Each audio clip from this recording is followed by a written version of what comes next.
¿Qué tal? Video tutorial número 15 del curso de Android, en el que abordamos la parte gráfica de nuestro juego. En el anterior, una persona dejaba un comentario en YouTube bastante desmoralizada, porque se esperaba que esto no fuera tan difícil.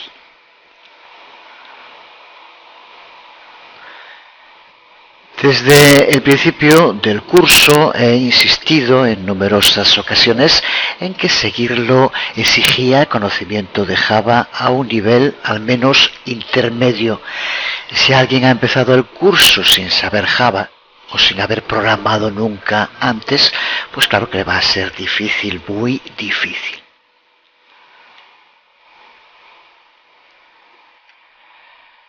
En el colmo de la osadía me ha llegado un email de una persona, un crío, me imagino, que me decía que él había empezado a ver a partir del vídeo tutorial que se titulaba Creación de un juego para Android, que lo anterior a él no le interesaba y que no se estaba enterando de nada, que era lo que podía hacer, me dice en el email. ¿Y qué le contestas a alguien que te dice eso? Habría que decirle que primero debía enterarse que hacer un juego no es un juego, y pese a la idea que pueda haber extraído de la ESO, el conocimiento requiere mucho trabajo, esfuerzo y sobre todo tiempo, una dedicación exclusiva. Así que si esa persona cree que ha llegado el momento de dejar de jugar juegos para pasar a hacer juegos, también quizás deba empezar a pensar que se le ha acabado el tiempo de jugar y ha empezado el tiempo de ponerse a trabajar, y muy duro, aunque desde luego ambas cosas son complementarias. El problema es cuando quieren mezclarse. No sé dónde he dicho que esto iba a ser fácil. Como dice la conocidísima frase de la película Fama, queréis la fama, pero la fama cuesta. Y aquí es donde vais a empezar a pagar por ella, con vuestro sudor. Sustituye Fama por programar y tendremos un buen ejemplo de casting, no televisivo, sino programático. Si estás preparado para realizar este curso, habrás entendido lo que acabo de decir, si no, no.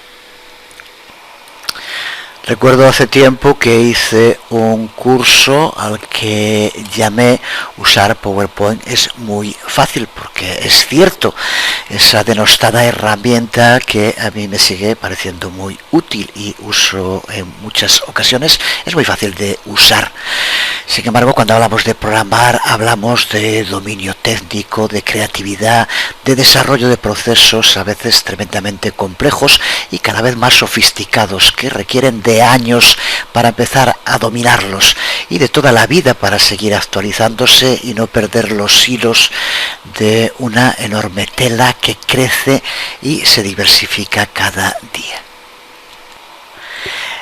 Los que hayáis seguido en detalle cómo estamos levantando, edificando este juego, que de eso se trata, ya habrán comprendido que se estructura en 3 pisos o plantas,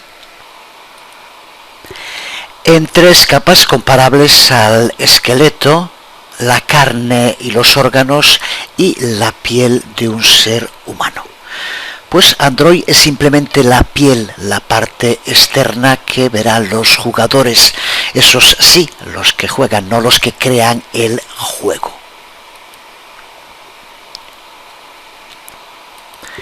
Pero por debajo, en las otras capas, se encuentran los órganos internos que hacen que el organismo funcione y lo haga de modo correcto. Esos órganos y las relaciones entre ellos es puro Java, que es justo lo que estamos elaborando ahora, esa segunda capa de nuestro juego. Puro Java sin más, en lo que para nada estamos usando Android, más que en el nombre de alguna clase para entender posteriormente para qué la vamos a usar. Pero es Java y de un nivel medio alto. Si alguien no sabe Java, ¿cómo va a entender esto? Incluso si no entiende porque no lo entiende, pues mejor que se dedique a otra cosa. Y por debajo de esta segunda capa, en los cimientos, en el esqueleto, se encuentran las interfaces genéricas aplicables a cualquier lenguaje de programación orientado a objetos, no solo a Java. Por tanto, estamos ante una estructuración compleja, pero que también nos ofrece todas las ventajas de la programación orientada a objetos. Porque con esta estructura tenemos un sólido marco, un framework que con pequeñas modificaciones podemos readaptar para multitud de juegos y no solo para el que estamos desarrollando ahora. Podemos utilizar estas dos primeras capas y simplemente modificar la piel, que sería la parte específica de Android. Así que ya sabes. Si quieres crear el juego de tus sueños, prepárate para sudar. El resto es lo del crecepelo mágico, lo de rebaja 20 kilos en 15 días y aprende inglés a nivel experto en el mismo tiempo.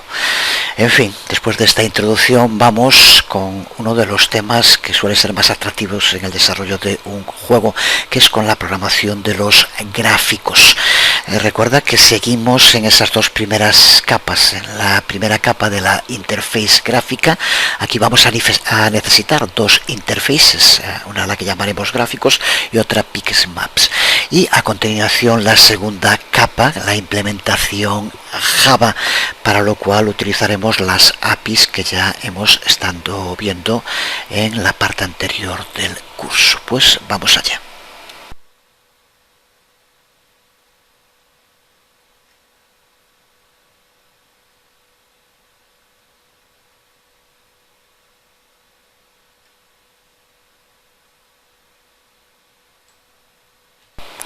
El módulo gráficos, que además es el último de los módulos de estas dos primeras capas de nuestro código, que son las partes del programa que dicen en inglés que se están rozando con el hierro, con el hardware, las que realmente se entienden con las máquinas.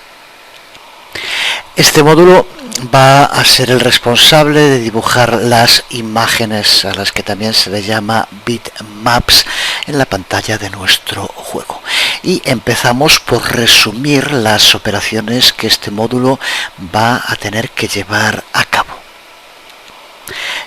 Para empezar, tendrá que cargar las imágenes desde el disco y almacenarlas en la memoria para dibujarlas más tarde cuando sea necesario.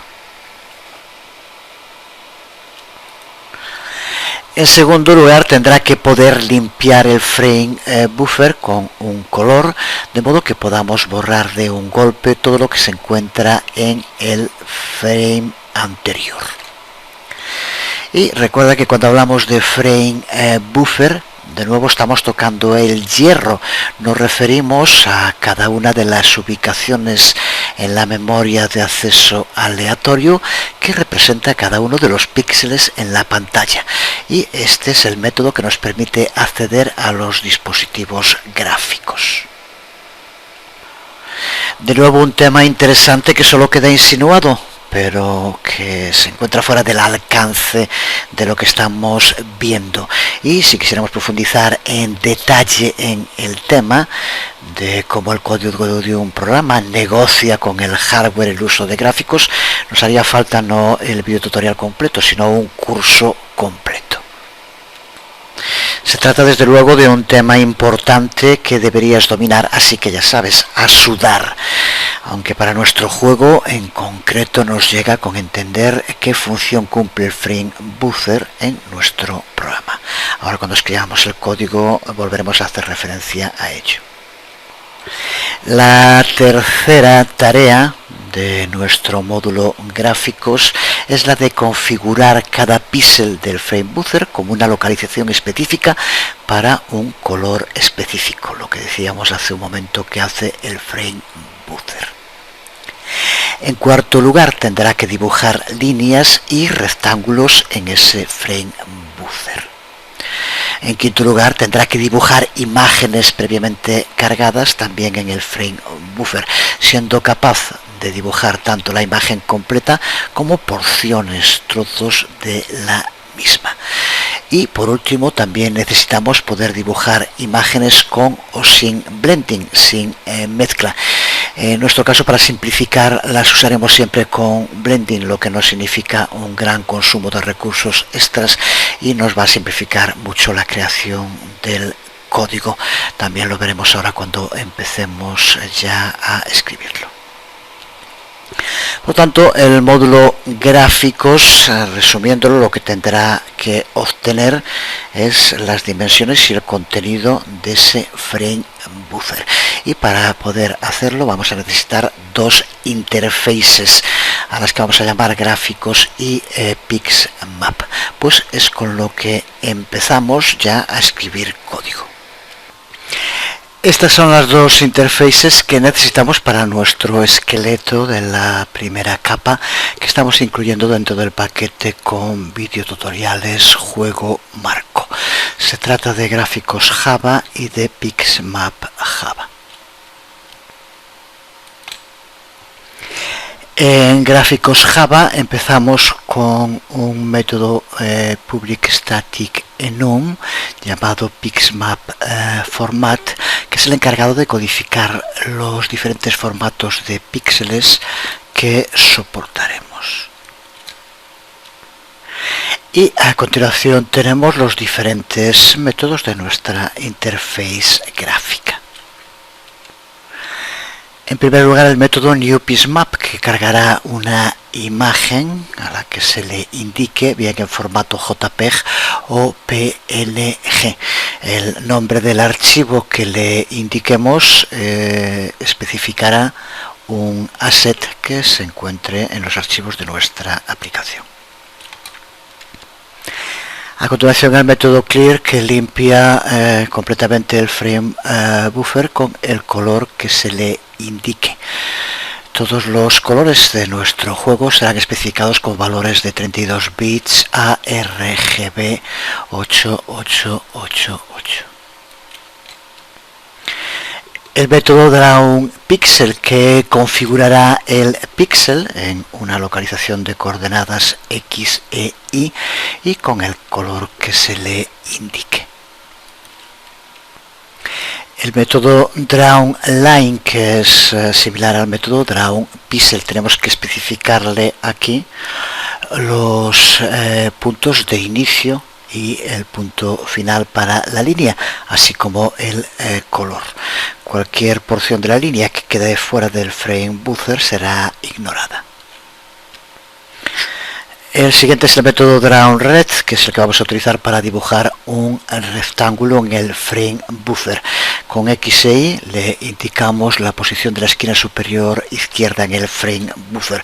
Esto, si recuerdas, lo vimos ya cuando hablamos de la API de gráficos, así que no creo que haya que indicar nada más. Le pasamos el ancho y el alto que va a tener y el color. El método drawPixMap, que lo que hace es dibujar porciones rectangulares de un pixmap, de un mapa de píxeles en el frame buffer. Las coordenadas X e Y especifican la posición en la esquina superior izquierda para la localización del objetivo de ese mapa de píxeles en el frame buffer. Y los argumentos srcx y srci especifican la esquina superior izquierda correspondiente a la región rectangular que es usada desde el pixmap. Por tanto, tenemos las coordenadas tanto del lugar que ocupa el frame buffer como el lugar que ocupa este mapa de píxeles dentro del frame buffer. Y por último, srcwidth y srcheight son los que nos permiten especificar el tamaño que va a tener la porción que tomamos del mapa de píxeles. Y por último, los métodos gráficos getWidth y getHeight, que nos devuelven el ancho y el alto del frame buffer en píxeles. Todos los métodos que aquí aparecen, excepto el de clear, automáticamente ejecutarán ya el blending para cada píxel que toquen, así que no vamos a deshabilitar el uso de blending caso por caso, ya que eso nos permite que el dibujo se lleve a cabo de modo más rápido que si tuviéramos que estar indicando en cada caso si hacer blending o no.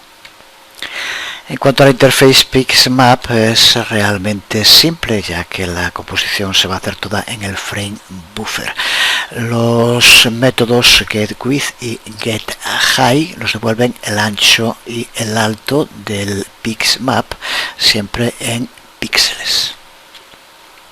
El método getFormat, que nos indicará el formato en el cual es guardado en la memoria volátil el PixMap que queremos utilizar. Y por último tenemos el método dispose, que las instancias que usan memoria y potencialmente pueden llegar a sobrecargar el sistema, así que si no las necesitamos más tenemos que eliminar los distintos gráficos que estemos usando con el uso de dispose. Pues estas son las dos sencillas interfaces que necesitamos para el desarrollo del marco de nuestro juego. Vamos ahora con esa segunda capa, la de la implementación de estas dos interfaces. Empezamos por resumir el plan de ataque que vamos a utilizar para implementar nuestra capa de gráficos Java. En primer lugar, vamos a diseñar todos nuestros gráficos para una resolución destino fija de 320 por 480 píxeles. En segundo lugar, creamos un bitmap del mismo tamaño que la resolución destino y dirigimos todas nuestras llamadas de dibujos a ese bitmap. Es un sistema muy directo al usar un sistema de coordenadas fijo. De ese modo, cuando se lleve a cabo el dibujo de un frame de nuestro juego, es ahí donde va a tener lugar la magia. Se dibuja nuestro frame buffer, que es el que extiende el bitmap a la surface view del juego. Si este se muestra en un dispositivo con una resolución de pantalla más baja que la que nosotros fijamos, pues la imagen será escalada gracias al frame buffer hacia abajo, y en dispositivos con una mayor resolución se escalará hacia arriba. Lo único que tenemos que asegurarnos es que todos los elementos de la interface del usuario con los que va a interactuar el jugador sean lo bastante grandes en las distintas densidades de pantalla que se puedan utilizar. Es el modo en el que garantizamos que este truco mágico se escale de modo correcto. Eso es algo que podemos hacer en la fase de diseño de los assets gráficos, de los gráficos concretos que vamos a utilizar. Ahí tendremos que usar los distintos tamaños de los dispositivos reales. Lo veremos cuando creemos la tercera y última capa de nuestro juego, esa capa que es la que realmente podemos llamar Android. De momento seguimos en esta segunda capa o capa Java. Con esto claro, ya estamos preparados para empezar a implementar las dos interfaces que creamos hace un momento, y lo hacemos con la más sencilla, con la interface PixMap, a la que vamos a llamar, como estamos haciendo con todas las que colocamos en la implementación, Android PixMap. Esta primera implementación es realmente sencilla. Todo lo que hacemos es almacenar la instancia bitmap que estamos envolviendo junto con su formato, que es almacenado como un valor de enumeración PixMap format, que es como lo definimos en la interface, si recuerdas hace un momento. Y además de eso implementamos los métodos que son requeridos por la interface PixMap, de modo que podamos consultar el ancho y el alto del PixMap, así como también su formato. Además de asegurarnos con el uso del método bitmap recycle en dispose que los píxeles puedan obtenerse desde el almacenamiento en la memoria volátil. La otra interface gráficos que hemos diseñado hace un momento y que vemos aquí de nuevo en pantalla es también bastante ligera y robusta. se encargará de dibujar píxeles, líneas, rectángulos y pixmax en el frame buffer. Como ya hemos dicho, usaremos un bitmap como nuestro frame buffer y dirigiremos todas las llamadas de dibujo a ese frame buffer a través de un canvas. Además, va a ser también el responsable de crear instancias pixmap de los archivos assets, que ya sabemos que se le llaman así en Android. Por tanto, si vamos a usar esos archivos asset, necesitamos un asset manager, de lo que ya hablamos en distintas ocasiones en el curso. Veamos entonces el código para nuestra implementación de esta interface. De nuevo, como siempre, le vamos a llamar a esa clase Android Gráficos. Aquí tenemos la clase Android Gráficos. Aquí podemos ver todos los imports necesarios. Y para empezar, en la definición de la clase, implementa a la interface Gráficos que hemos creado hace un momento. Y cuenta con los siguientes miembros: un miembro Asset Manager, que es el que usaremos para cargar instancias bitmap, un miembro bitmap que representa nuestro frame buffer artificial, un miembro canvas que usaremos para dibujar ese frame buffer artificial, un miembro pane que necesitamos para dibujar y dos miembros rest que necesitaremos para implementar los métodos de draw pixmap. Estos miembros están ahí de modo que no tenemos que crear nuevas instancias de estas clases en cada llamada al dibujo, lo que podría recargar el funcionamiento de nuestro juego. Seguimos con el constructor, en el que obtenemos un asset manager y un bitmap representando nuestro frame buffer artificial, y cada uno de ellos los almacenamos en los miembros respectivos que hemos creado arriba. Y terminamos el constructor creando la instancia canvas, que es la encargada de dibujar ese frame buffer artificial, y creamos la instancia pane que usaremos para alguno de los métodos de dibujo.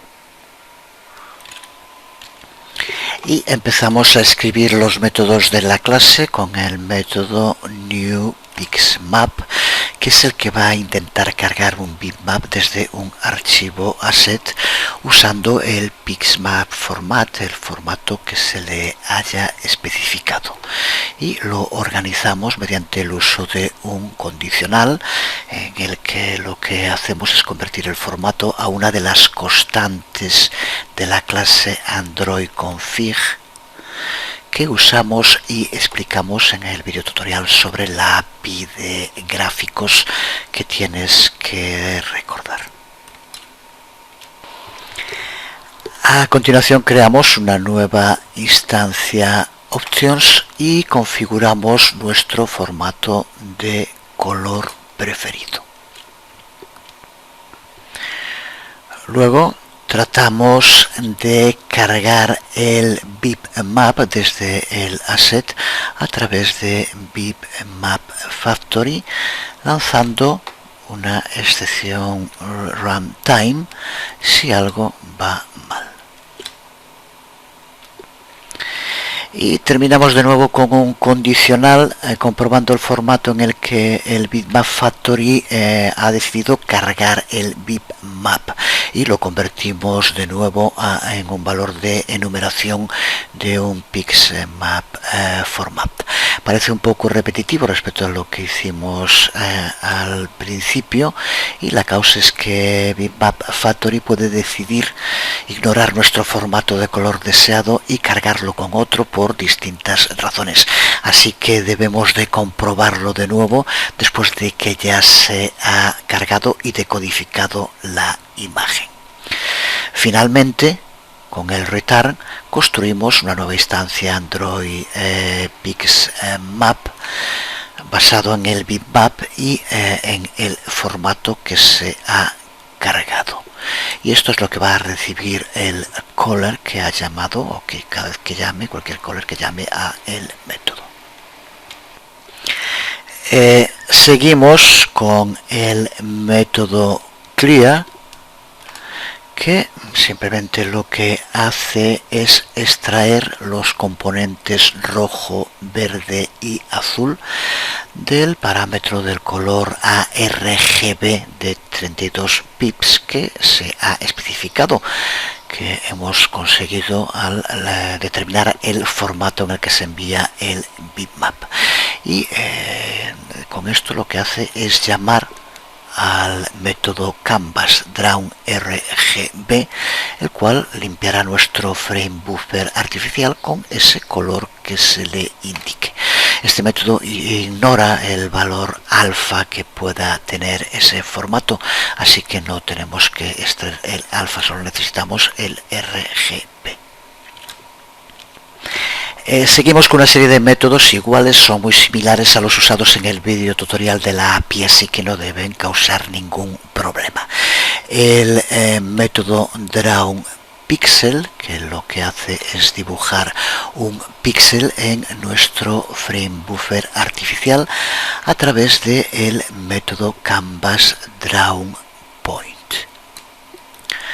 Primero configuramos el color de nuestra variable miembro paint y se lo pasamos al método con el que realmente vamos a dibujar, canvas drawPoint. Además del color le pasamos las coordenadas X e Y de ese píxel. El método drawLine, de nuevo, lo que va a hacer es dibujar la línea que le indiquemos en el frame buffer artificial. Y de nuevo para ello usamos el miembro paint primero para especificar el color y a continuación el método de canvas drawLine, al que le pasamos inicio y final de la línea y el color especificado en paint. Seguimos con el método drawRest, tampoco nada nuevo. Configuramos el color del miembro paint, le damos un estilo a los atributos para que podamos dibujar un rectángulo relleno y con color. Y en el método que realmente dibuja el rectángulo, canvas drawRed, es donde vamos a tener que transformar los parámetros X, Y, width y height a las coordenadas de la esquina superior a izquierda y botón derecha del rectángulo. Este es el modo en el cual lo hacemos, también ya visto cuando hablamos de la API. Para la esquina superior izquierda simplemente usamos X e Y, para la inferior derecha X e Y, y tenemos que restarle 1 al ancho, porque si no contaría tanto el de X como el de Y, el vertical y el horizontal, con lo cual sería 1 de más. Bueno, simplemente esta es la fórmula que nos permite dibujar rectángulos en nuestro canvas. Seguimos con el método drawPixMap, que nos permite dibujar una porción de un pixmap. Primero configuramos la fuente y el destino de los miembros red que usamos en la llamada real para dibujar, que haremos mediante el uso de drawBitmap como antes. Igual que hacíamos para dibujar el rectángulo, tenemos que trasladar las coordenadas X e Y junto con el ancho y el alto a las esquinas top left y bottom right, que es el modo en el que determinaremos el tamaño del rectángulo. Aquí es donde determinamos los valores y de nuevo tenemos que restar 1, o el resultado sería un píxel mayor que el valor real. Y por último llevamos a cabo el dibujo real a través del método Canvas Draw Bitmap. Automáticamente hará blending si el pismap que dibujamos tiene una profundidad de color, bien la ARGB 4444 o la ARGB 8888. Observa que tenemos que convertir el parámetro pismap a un Android pismap para ser capaces de recuperar el miembro bitmap con el que dibujar desde el canvas. Aquí estamos haciendo un casting, lo que decía antes, que cuando hablaba de casting, si realmente estás preparado para hacer el curso tendrías que entender de lo que estaba hablando.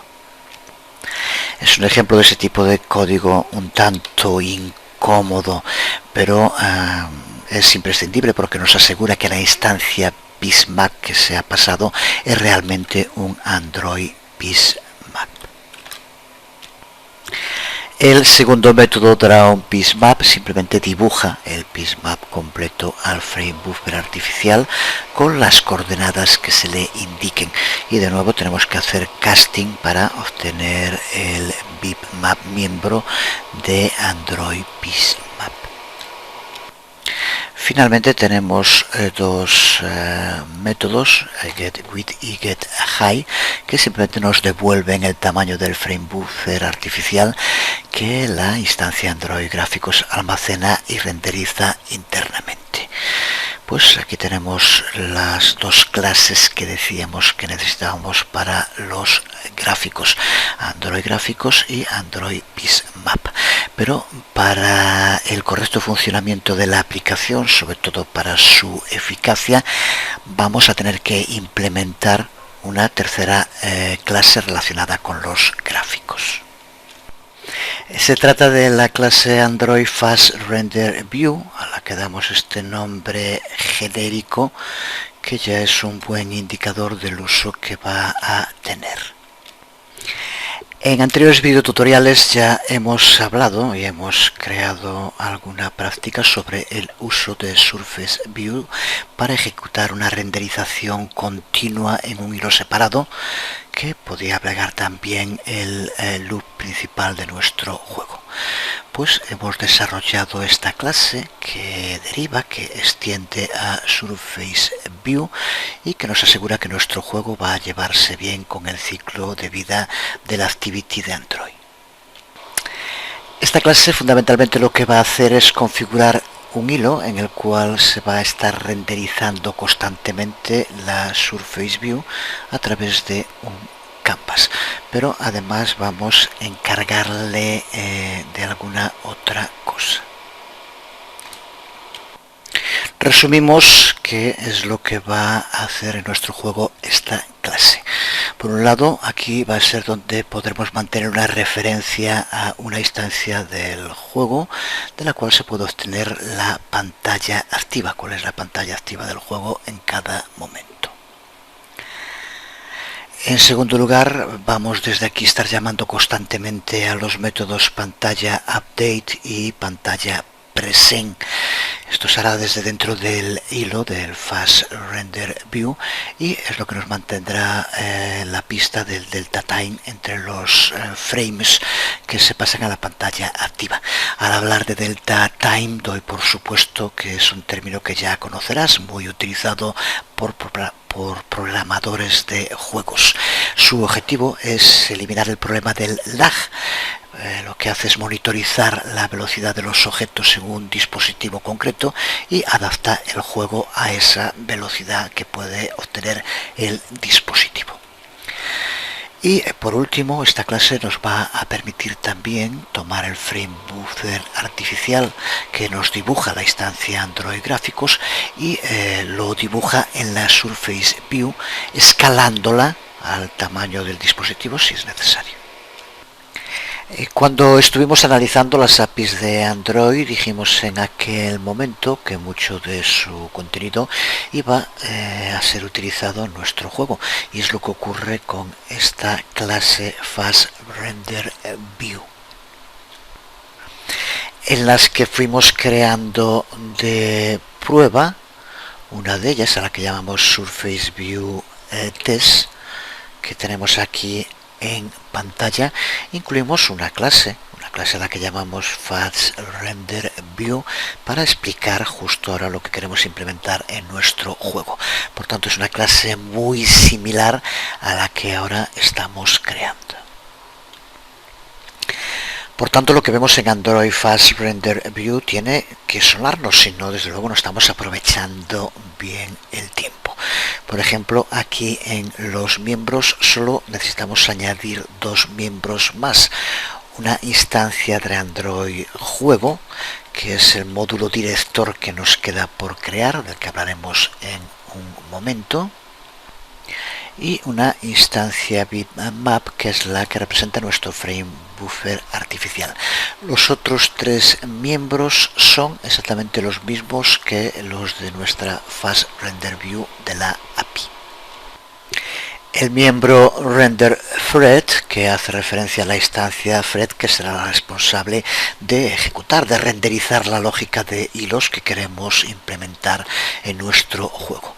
El miembro Holder, que es una referencia a la instancia Surface Holder, que obtenemos desde la superclase Surface View, de la que deriva la clase Fast Render View que estamos creando. Y el miembro Running, que es un indicador booleano que es el que usamos para ir señalando qué hilo de la renderización debe ser detenido. Usamos en él el modificador volátil, que también explicamos en su momento. Pues esto, recuerda que esta es una de las clases de prueba que creamos. Es lo que ahora tenemos aquí incluido en la clase Android Fast Render View que estamos creando para nuestro juego. En el constructor simplemente llamamos al constructor de la clase base con el parámetro Android Juego. Se trata de una activity de la que ya digo hablaremos en un momento, y almacenamos los parámetros en los miembros respectivos. Observa cómo también obtenemos un Surface Holder como hicimos previamente. A continuación tenemos el método resume. Aquí lo puedes ver y es una copia exacta del método Fast Render View Resume que creamos en nuestra clase de prueba, que es el que aquí tienes. Así que desde luego no vamos a volver a explicarlo. Es el que se asegura que nuestro hilo se ejecuta bien con el ciclo de vida de la activity. A continuación el método run, que aquí lo vemos en nuestra clase de prueba, nuestra clase test, y que también aparece ahora en nuestro Android Fast Render View, aunque como vemos aquí tiene algo más de contenido. Lo primero que le añadimos es un tracking, un rastreador del tiempo delta entre cada frame, entre cada fotograma. Lo hacemos usando el método System NanoTime, que nos devuelve el tiempo actual en nanosegundos como un log. Un nanosegundo es una mil millonésima parte de un segundo.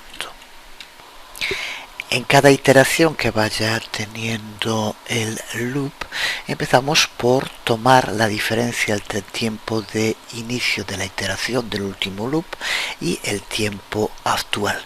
Y para hacer el trabajo con ese delta time más fácil, lo convertimos a segundos. A continuación salvamos la indicación del tiempo actual, que es la que usaremos en la siguiente iteración del loop para calcular el siguiente delta time. Así que con esto, una vez que ya tenemos el delta time calculado, es cuando llamamos a los métodos update y present de la pantalla actual, que serán los que irán actualizando la lógica del juego y renderizarán las cosas al frame buffer artificial.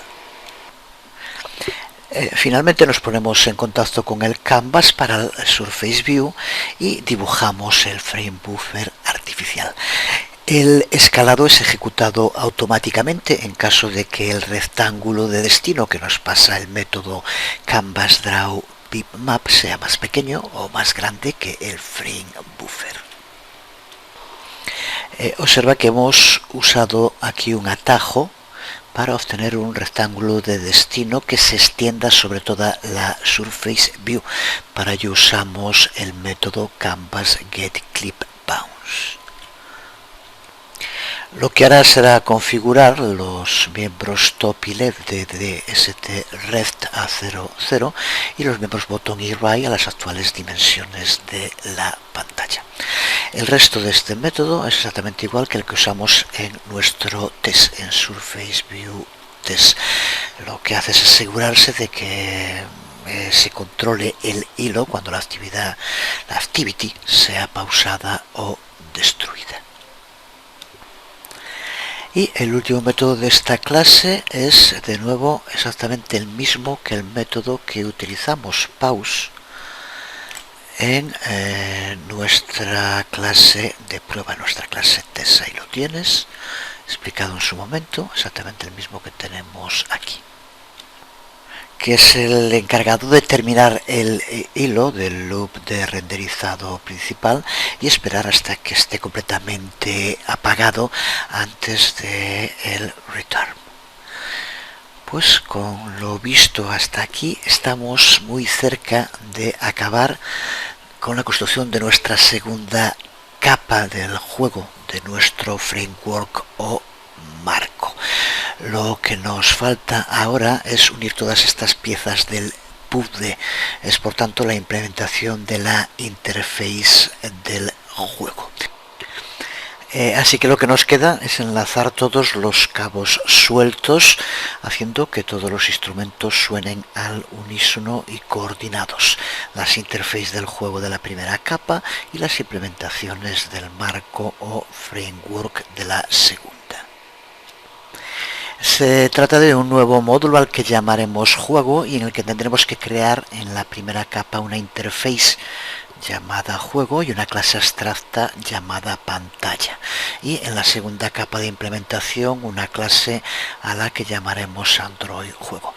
No es muy complicado, incluso había pensado en incluirlo ya en este vídeo tutorial, pero hay bastantes temas interesantes y este vídeo tutorial ya se ha hecho bastante largo, así que vamos a dejarlo por hoy aquí. En ese próximo vídeo tutorial espero que quede claro por qué hemos elegido este modelado para el desarrollo, lo que se verá sin ninguna duda cuando creemos la tercera capa, la capa bonita, en la que con algo tan sencillo como lo que podemos ver aquí en pantalla podremos acceder a toda la lógica de negocio que hemos creado en estas dos capas. Desde luego, la importancia de hacer esto es que podemos reutilizar este framework para todos los futuros juegos que tengan unas exigencias similares a este. Ahora creo que la parte más dura del desarrollo del juego ya está creada. En el próximo vídeo tutorial haremos este último módulo y en el siguiente ya crearemos entonces sí el juego Android. Pero por hoy nada más, quedamos aquí. Os habló Jesús Conde una vez más. Nos vemos.